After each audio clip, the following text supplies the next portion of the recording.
everyone. Welcome back to another Flipping the Barrel podcast, the podcast where we dive deep into the stories of energy leaders across our industry and find out more about their career and life journeys.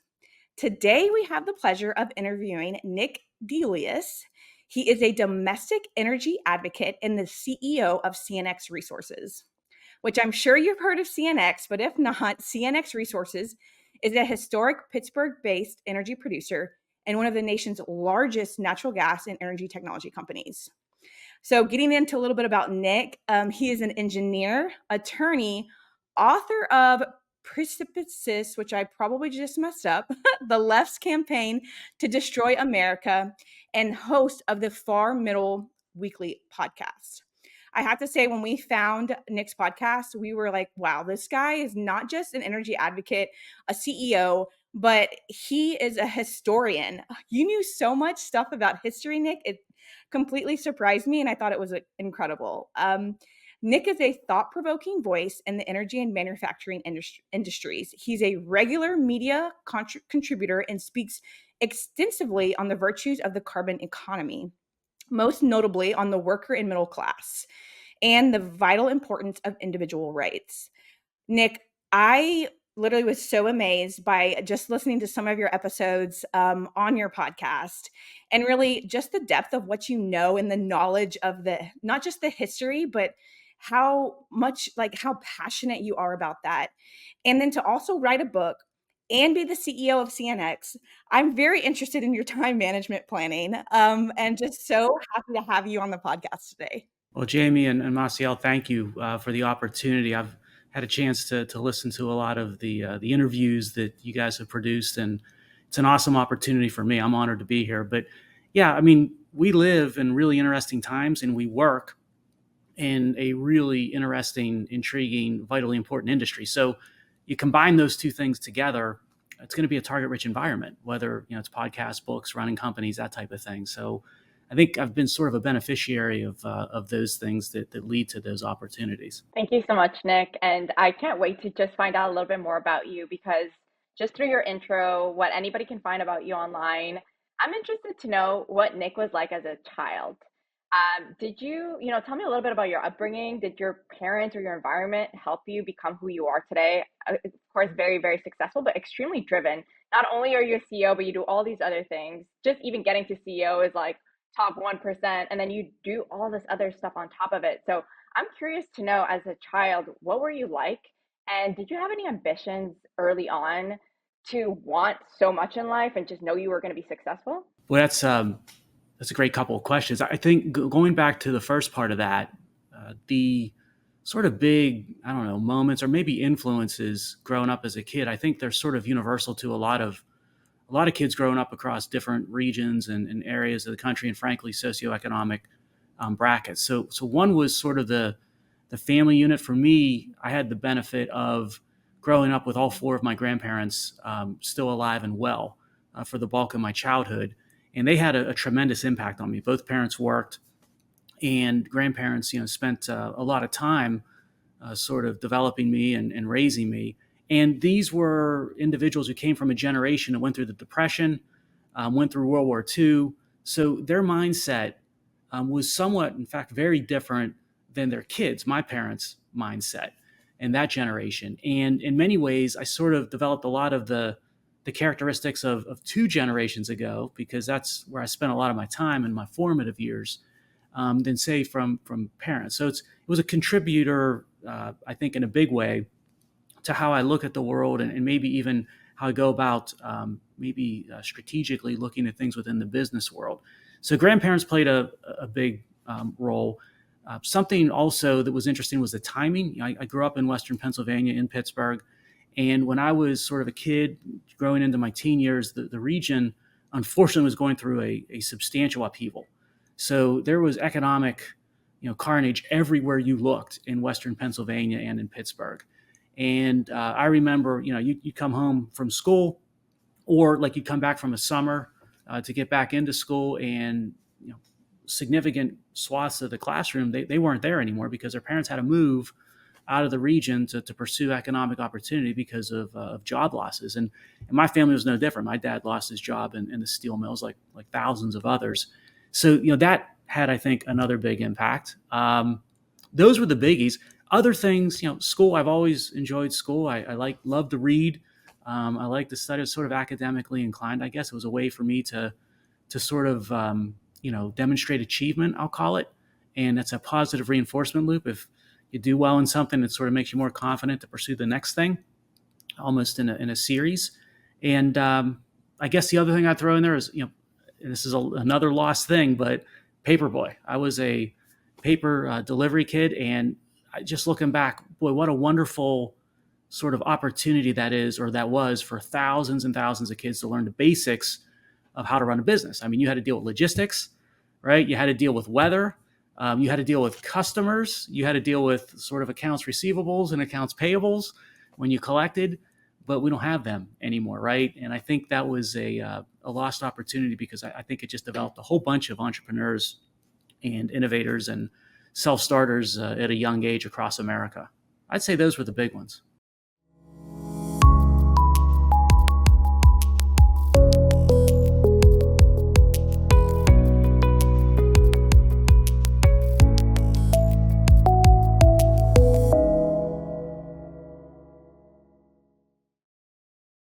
I love the paperboy comment. When you mentioned that, I was like, I didn't even think about that, because you're right. In our generation, I don't even think we've even had the opportunity to take that on as a job early on. You talked a bit about your grandparents, your heritage, and growing up. And when I listened to your podcast, you had a lot of focus on sports. Did you play any sports, or were you intrigued by sports? Because a lot of times when we talk with CEOs or leadership members or people of a high stature with like executive teams, they played sports, they have a connection to sports, or maybe they learned something from that they utilize in that self-confidence building. Was that any part of your history growing up? And as well, on the other side, chemical engineering, would love to understand what intrigued you about chemical engineering as well. Well, that's funny you link those two together, because they're actually related. In Pittsburgh, Western Pennsylvania, everybody in some shape or form, when I was growing up, they all followed, were involved, and played sports. Now, I wasn't a great athlete, so it was quickly apparent to me that my professional track in the professional sports endeavor, or the collegiate sports route, was going to be null and void, which then, right, led to sort of an early realization, okay, if not that, then what? And going back to, the love of reading and looking at sort of school, academics as a way to achieve and basically to compete, because, like a lot of people, competitive by nature, and sort of thriving in that world. When I started to progress through high school, no one in my family had ever gone to college. And we had no idea. Nobody was able to sort of inform me or mentor me as to what an engineer or a chemical engineer was, or what they did. But I like chemistry. I like math. A guidance counselor at one point says, well, if you like chemistry and math, did you ever think about chemical engineering? What's that? And just a basic sort of understanding maybe from the guidance counselor. But one thing led to another. I wanted to stay somewhat within the region, and had the opportunity to attend Penn State. And that's what sort of led to my start in chemical engineering. And lo and behold, I went through 4 years of that at Penn State. It was, I think, the most difficult thing I've ever sort of gone through or achieved, either academically or professionally. It was very challenging for me. But I graduated 4 years later and still really didn't have an idea of what a chemical engineer did. And it wasn't until I took on an opportunity. At the time, it was Consol Energy, which became CNX Resources today. That was, next week, it'll be 34 years ago when that happened. That's when I got into that first shot at your professional development, and went into a team of engineers, of process engineers. The other 4 members of the team had more years practicing as an engineer than I was alive at the time. So I was 21 years old, and they had 20 plus years of experience, every single one of them. So I was just a sponge at that point, and it was a perfect relationship, because I got into a situation where you had very experienced engineers within the team, and they had a level of expertise that was very high, and a standard of excellence that was very deep. And they were looking for someone like myself that didn't know much, but was willing, right, to sort of roll up the sleeves and do some of the prep work and the preliminary work to make them and put them in a position to be their best. So I learned a lot. They taught me a lot. It was a mutually beneficial relationship. And it was probably one of the best examples of mentoring I've ever seen. Was that your introduction to the energy industry, or just growing up in Pittsburgh, you knew about the industry? It was my introduction to it. In fact, Massiel, when I was thinking about where I wanted to work after I obtained the chemical engineering degree, all I knew at the time was two things. One, I wanted to stay, if possible, within Western Pennsylvania, and that's a common trait with a lot of people in Appalachia, in Western Pennsylvania, in Pittsburgh. We all want to stay. Our parents are here. Our siblings are here. Our grandparents were here. Like we just got this innate. It's almost like birds honing back to true north, or whatever the case might be. Like we're just trained to do that.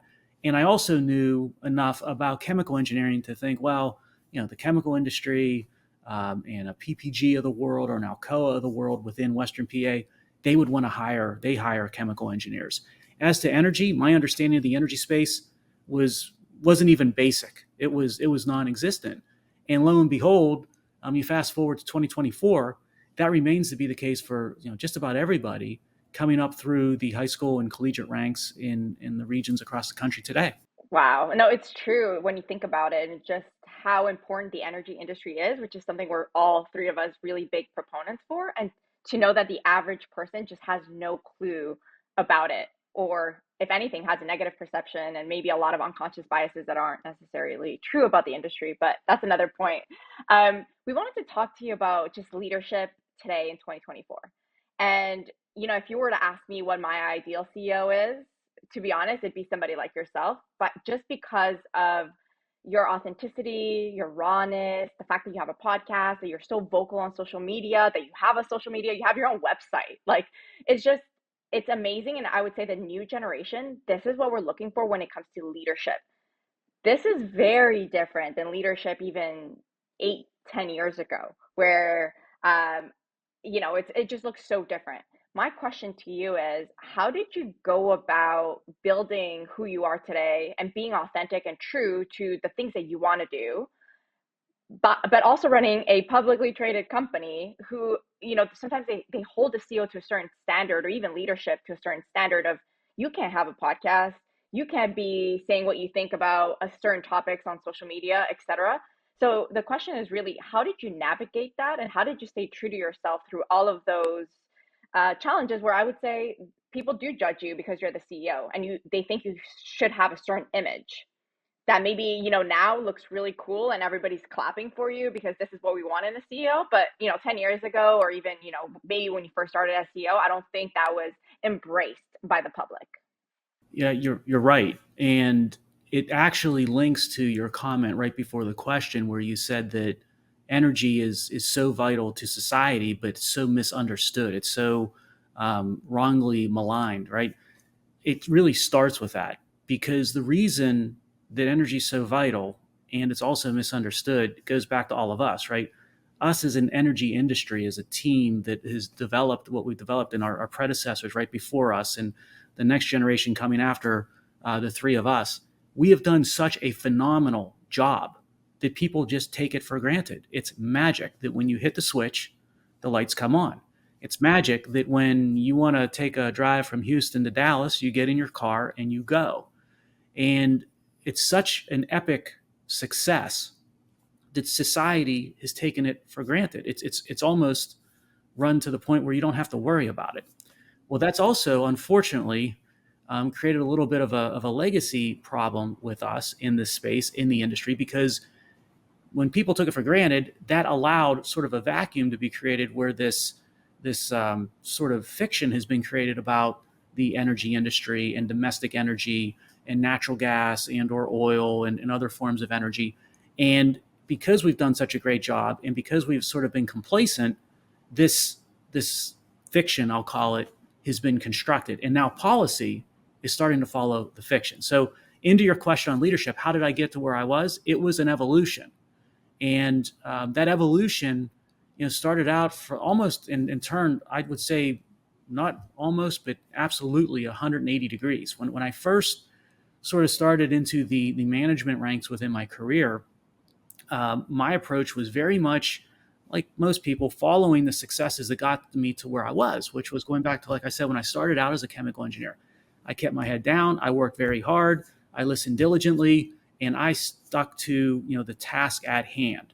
And when I started to get into sort of a little bit more of a leadership role, when the criticisms would come about the industry or about the region of Appalachia or about the company, I would, took the approach of sticks and stones, right? Ignore it, keep trudging ahead, do your job. The facts, the truth will basically rise to the top. And then I came to the realization, thinking through it, that, there is a moral responsibility. There is an ethical duty as a leader, a fiduciary duty, I would argue, within a public company like CNX Resources, for its leadership, including, of course, its CEO, to advocate on the facts, to advocate for the reality, and to be able to communicate and articulate to the whole range of stakeholders. It could be owners and shareholders, employees, community and residents, right? Policymakers, all of those, all of the above, but to advocate and articulate for what's actually occurring. What is the true, right, scientific basis with what we're dealing with? What are the true impacts to society? What are the implications of good policy and bad policy? And if you're not doing that, I got to the point where through my evolution, I came to believe that I wasn't doing my job, and I was failing in my fiduciary, my moral, and my ethical duty. Now, that was sort of the realization, but it also came with the realization that being a bit of an introvert and again, wanting the tendency to keep my head down, and I'd rather have my nose in a book than sometimes, online on the web, that was going to come with a price to pay. But again, that goes with the territory from my perspective. If you're not willing to pay that price, then you probably, the leadership opportunity or the leadership position in the energy space for a public company probably isn't for you then. So I evolved into that. It took a number of years. I used to call the old way that I approach things political quietism. That's very much, I think, a good sort of descriptor. People say, how do you define political quietism? I'm not sure, but I think I just described it, right?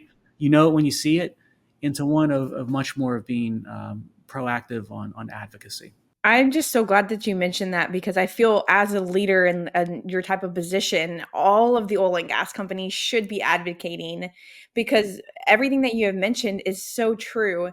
It's become so taken for granted, bigger than I think anything else taken for granted in our society, to just turn on a light and to not understand the basis of where it came from. And then we also are reluctant to teach that in schooling.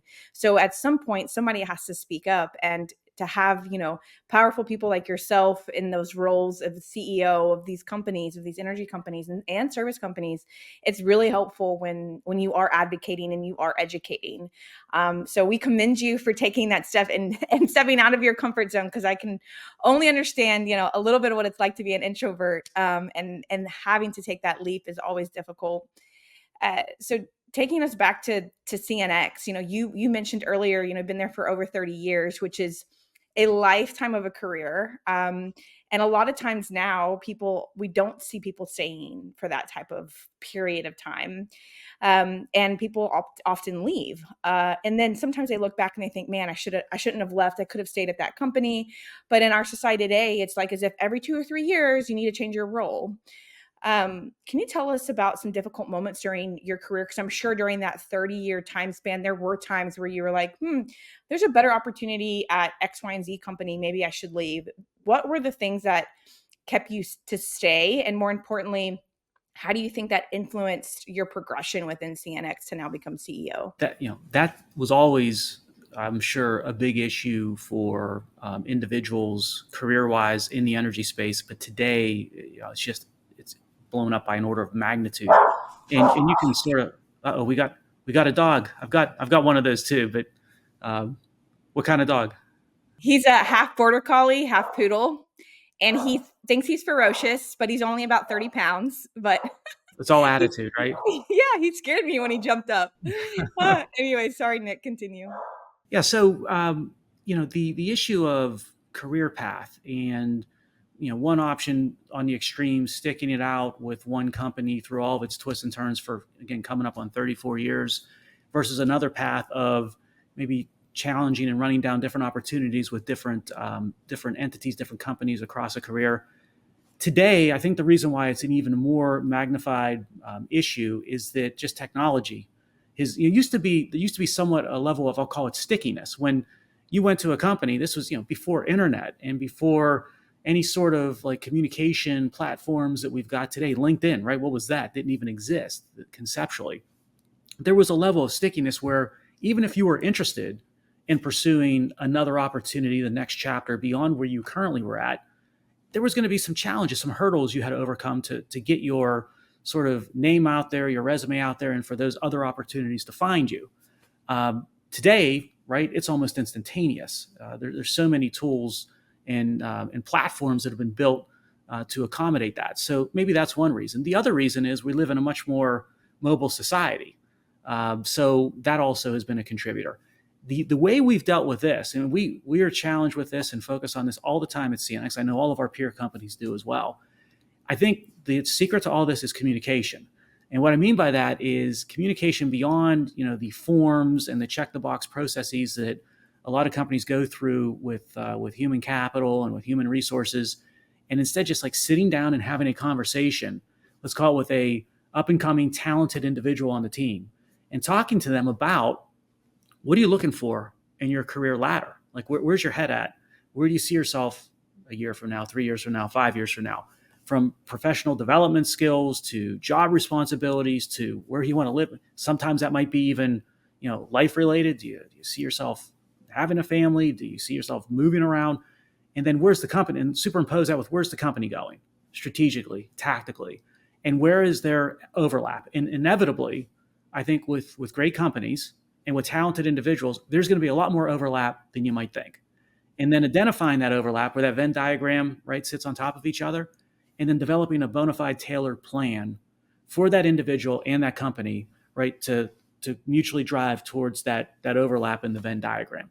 If you don't have that conversation, right, and you still might be doing all kinds of other things, performance reviews and these forms that you fill out, then that's where sort of the divergence starts to begin. And you see sort of attrition and people leaving and pursuing other opportunities and maybe, regretting those opportunities. But I think communication solves 90+% of it. And it certainly worked in my case personally. You asked about, just challenges through career and different decision points. I came out as a chemical engineer, but I went back at night and when I was working and got an MBA. And then I later went back at night when I was working and got a JD law degree. So that whole sort of set of decision points, do I want to become a lawyer? Do I want to stay as an engineer? Do I want to get into management? These came sort of fast and furious for a young professional at the time.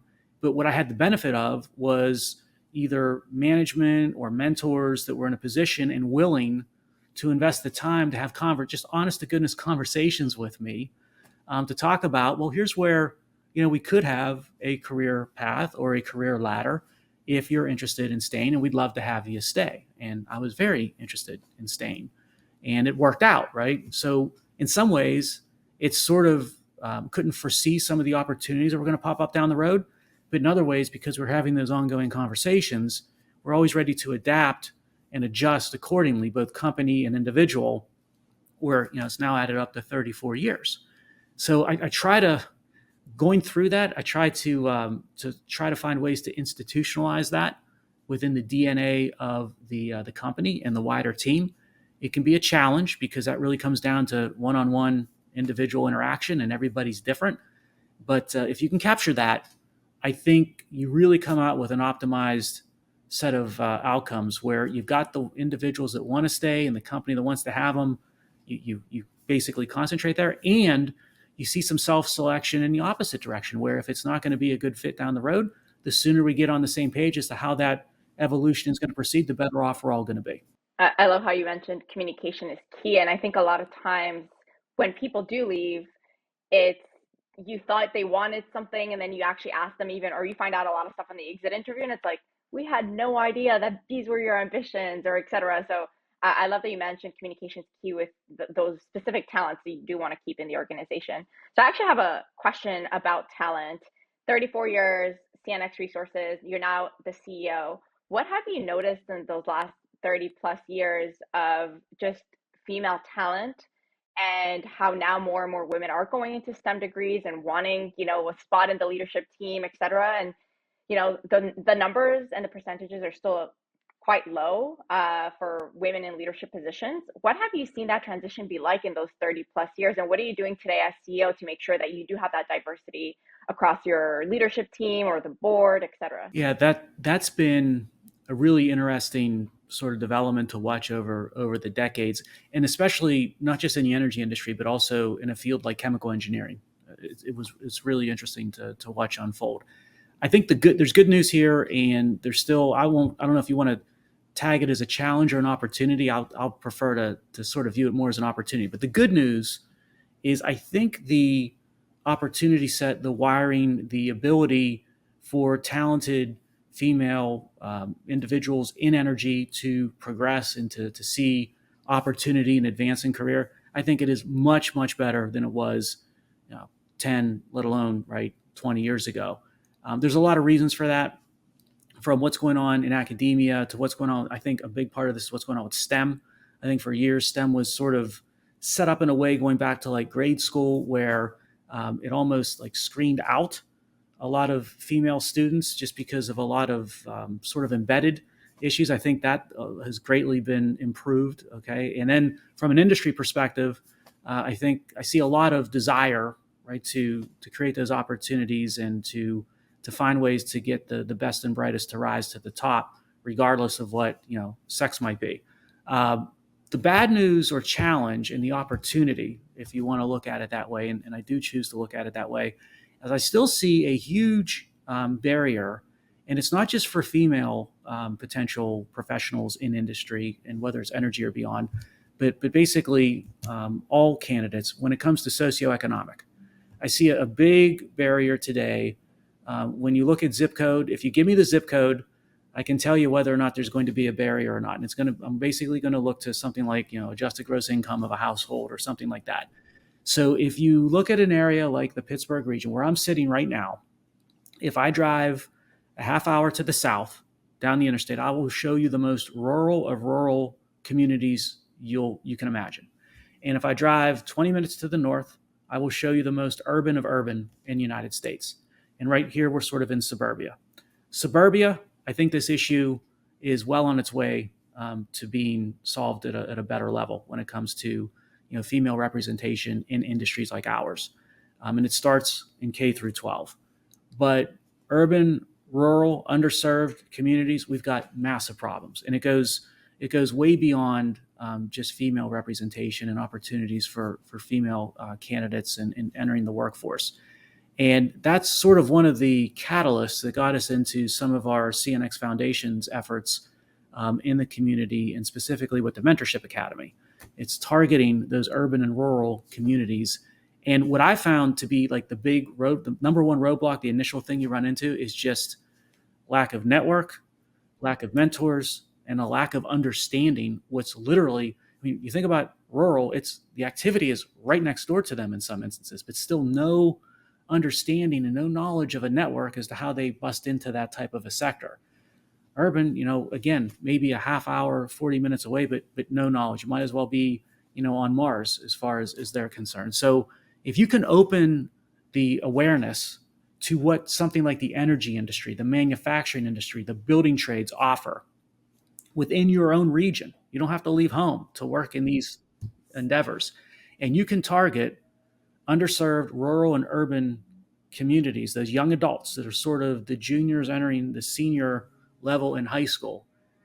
You'd be shocked at the pipeline, pun intended, of development that you can start to seed, where the individual comes out of high school, starts into some sort of an apprenticeship program, either working in oil field services, working for an energy company, working in manufacturing, becoming a journey person with the building trades, right? And then once they get on to that, they then go back like I did, right, with night school to get an associate's degree while working. It's probably going to be paid for by the employer. Then they go, if they choose, to get the 4-year degree. Then they're off and running, right? And then they become the mentors and the network for people that are in their community that they know or that they see coming up as the next generation. So I think we know how that's going to work. But to me, you start thinking about a region like this one. Okay, even if the sort of situation with diversity is looking better in the suburbs when it comes to professional development, well, you're still excluding probably 60 to 70% of the population base in this region when you include urban and rural, and we got a lot of work to do there. Hmm.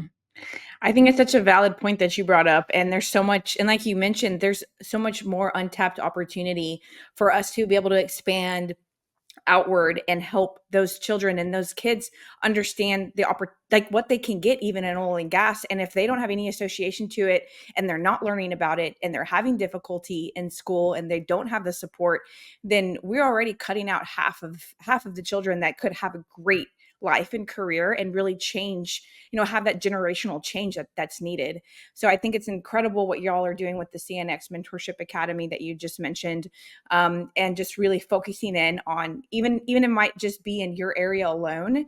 If we had more companies that did that and had those mentorship programs in every single basin that they were in, it would be, and I think it would really change a lot of what's happening.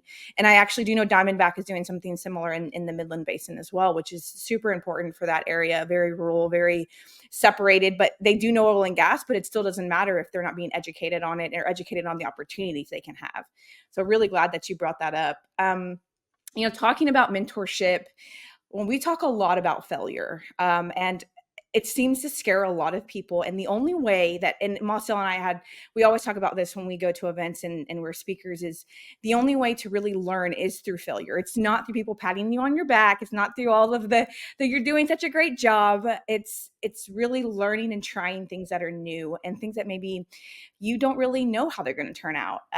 Throughout your career, what is some of those pivotal moments where maybe you failed at something, and then how did you overcome that and utilize it, not just in your leadership, but also learn from that to be a better leader, but then additionally, like, to be able to teach your people that it's okay to fail. Yeah, you're first off, you're absolutely right. And what was interesting, for at least my experience in my earlier professional development, today we've got 3 values in the company that you'll find everywhere, all over the walls here, and we tout them all the time, which are responsibility, ownership, and excellence.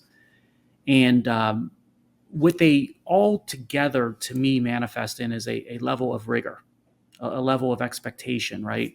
A level of quality that is almost a standard that you never reach. You're always chasing it, because as soon as you sort of hit the first milestone that you were targeting, if you really are embracing ownership, responsibility, and excellence, you're going to set the bar even higher. So you're always in pursuit of the sort of abstract ideal. And a big reason I think why we've got those values defined as they are today is that if you go back into the history of the company, and this company is over 160 years old. President Lincoln was in the White House when our company was incorporated way back in the day. But you go back to that history, and going back to when I first started working sort of within the culture, there was, the Oakland Raiders commitment to excellence type of an approach here, where the QA/QC that you went through, the rigor that you went through when you were trying to, demonstrate something or test something in the field, when you were looking to publish something for consumption in the industry or in the space. When you were looking to put forth a work product internal to the management or to the wider team within the company, there was a maniacal focus on perfection. And that sort of superimposed itself into the culture of safety, where the only acceptable standard is 0 accidents perpetually, right? Into environmental. And what they morphed into were those 3 values. And you fast forward to today, it is within the DNA. It is not, I will say, for everyone. It's a little bit of a differentiated approach because it requires a sort of approach and attitude and mindset that maybe you can sort of adapt and learn some of it, but it also just has to sort of be, to a certain extent, in you. It has to drive you to a large extent. So we try to be very transparent, very clear about that from the get-go when interviewing a candidate. It could be somebody that's got 25 years of experience in the space, but we try to emphasize this is a little bit different. Here's how it's different. What's your thoughts on that? and certainly for someone new coming into the arena. And failure is a big piece of that. If you're pursuing excellence, you're not going to bat 1,000. Okay. And if you're always killing it and you're never stumbling and you're never falling short of your goal, you're really not embracing excellence the way we define it. Okay.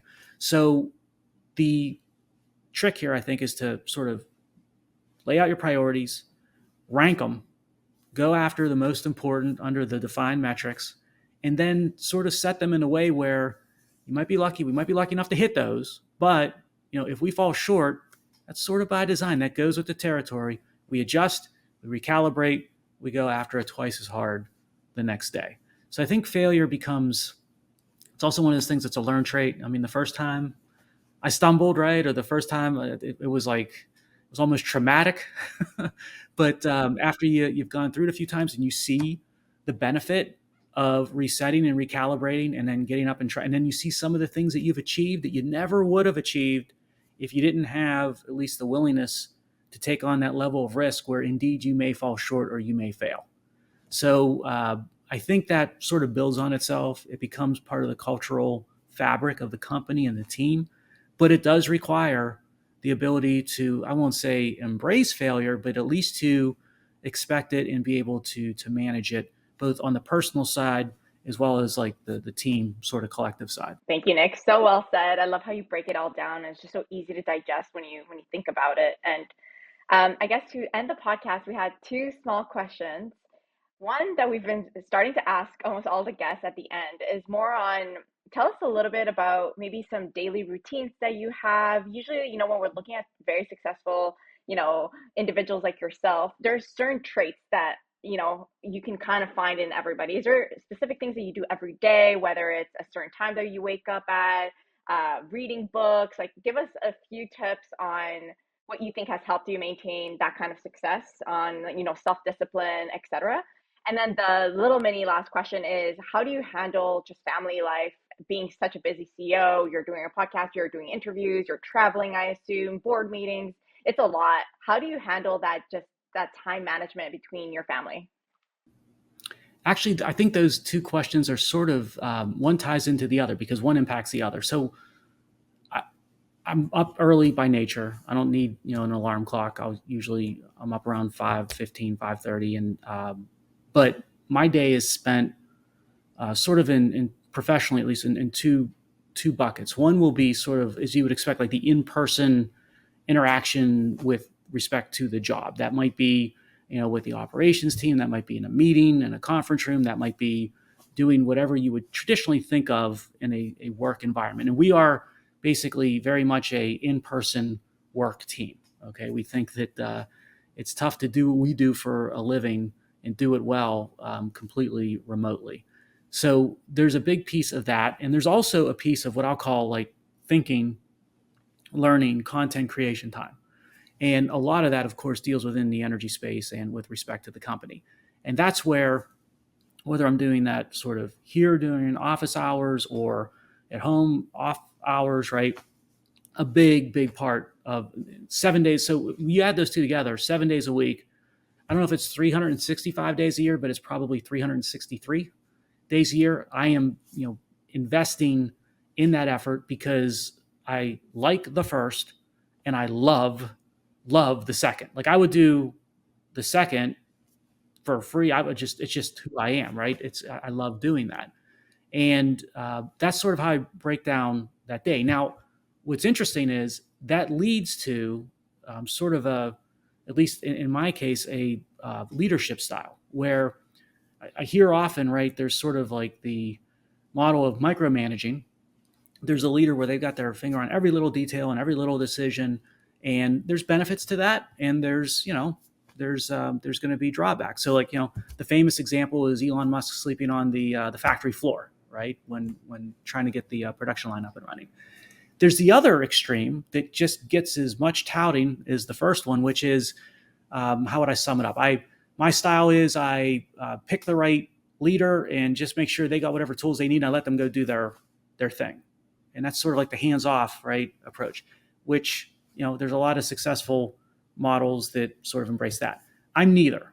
I'm somewhere, I think for our industry and for the type of company that we've got in the culture and for my style, I'm sort of in the middle. So while I'm in thinking mode, right, and learning mode and content mode, I'm consuming all the different things that are going on in a company, but I'm not tying down necessarily the team while doing that. So I want to have situational awareness of what's going on, okay? But I'm also not wanting to micromanage. But I think it would also be a dereliction of duty to say, well, now I've got superstars on the team and you guys have all the sort of resources you need. Just, call me when you need me. That's not leading either, right? There's something to be said by, leading within the team or from the front. So I try to take that balanced approach. And there will be times when you surge towards the one end and you then shift toward the other end. But that gets into the work-life balance, because if you take that approach, and I've got a family life, I've got 5 kids, they're all basically adult kids now. The youngest are 20, but 5 kids and a spouse and a dog who barks from time to time, right? And a house and all that stuff. And that sort of is another sort of third bucket that you have to balance with those other two.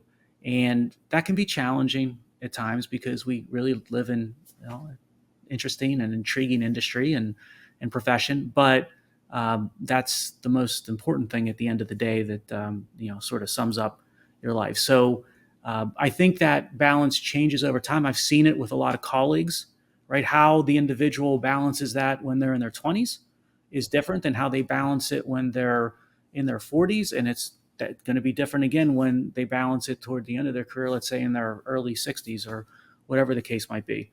But being aware of it and, going back and just thinking through, how do I need to tweak this, is probably a good approach. And because everybody's different, then that's where you get into, right, the ability to develop a culture where you've got enough flexibility to let the individual manage that in a constructive way versus the, you don't want a free for all, but you also don't want it so rote where you're losing a lot of people, a lot of talent that you wouldn't want to lose, but for that. And that also, of course, plays into a lot of the diversity issues that we were talking about earlier. I had no idea you had 5 kids, so I can't close without asking you a question about that. Um, with 5 kids, I'm just thinking, like, how and, I don't know if your wife worked, and when maybe she stopped working, if there was one point where she did. H how did you manage, like, your career in the progression with, like, 5 kids at home? And because when you get home, it's really hard to, like, sometimes to turn things off, like you said, especially when you're super engaged in your work and you really love what you do, but you have these other 5 children that need your attention. Do you have any tips before we close for our listeners for that? Because, that's pretty incredible. I didn't know you had 5 children. Well, again, we're coming out on the back end now where the youngest are 20.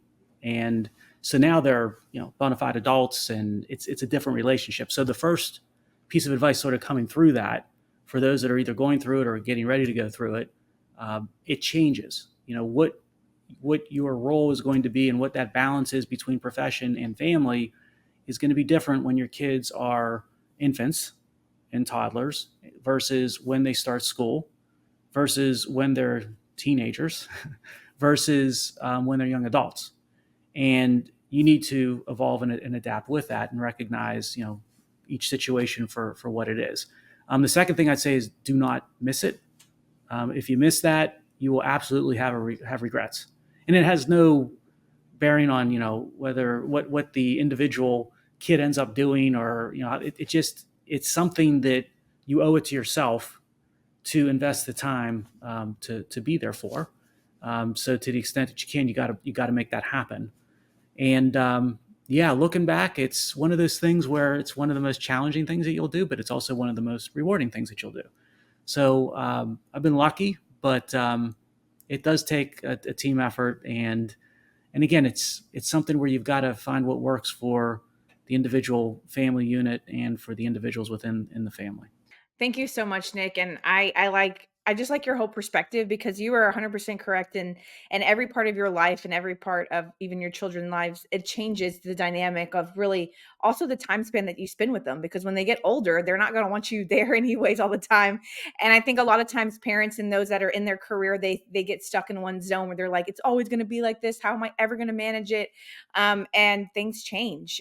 And throughout your whole career journey and what we spoke about today, you brought us back to, why you started, how you got into the industry, staying at CNX, what you're passionate about, and your leadership style, which is, like Massiel had mentioned earlier, one of our favorites, being so authentic, being out there, being curious, being able to educate the outside world on what we do in the industry.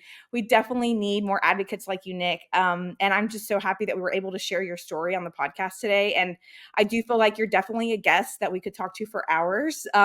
But to the sake of all of our listeners, we'll have to end the podcast. But thank you so much for the time, and just thank you for sharing and being so open today. And we really look forward to continuing to follow your journey, and all the places where people can find you. If you wouldn't mind telling us, where is your website, where is your book, and your podcast name again? Sure. So the website is nickdeuliis.com, and DeIuliis is DEIULIIS. It's all one word, Nick DeIuliis. All the content from podcasts to commentaries, essays that I publish will be on there, and we're always posting new material on it. There's something there for everybody, some sports stuff, some music stuff, some energy policy, politics, history. You'll find a lot of everything there. And then the podcast is The Far Middle, and that's on the website if you want to see an archived set of episodes. It's on Spotify, Amazon, Apple, all that stuff. We publish weekly, and it's about 25 minutes an episode, and we cover the whole gamut. So I think a lot of listeners and a lot of people in energy would enjoy it. And the book is Precipice, The Left's Campaign to Destroy America. It's also available. If you go to the website, you can see how to order a copy of that. Be happy to get you a copy. All the proceeds go to our Mentorship Academy. And those are the platforms. I'm on Twitter, X, right? Nick DeIuliis, LinkedIn. If you want to connect with me on that, if you just type in Nick DeIuliis, you'll be able to find me. Thank you, Nick. And to all our listeners, go and find him. Go and ask him questions. Have him continue to educate the industry. And thank you, Nick, again for coming on. And if you like this podcast, please subscribe. You can find us at everything flippingthebarrel.com, Flipping the Barrel on LinkedIn, Flipping the Barrel on Instagram. So really easy to get connected with us. And we hope that you love this episode. Leave us a review, and we will catch you on the next one. Thank you so much, Nick. Thank you.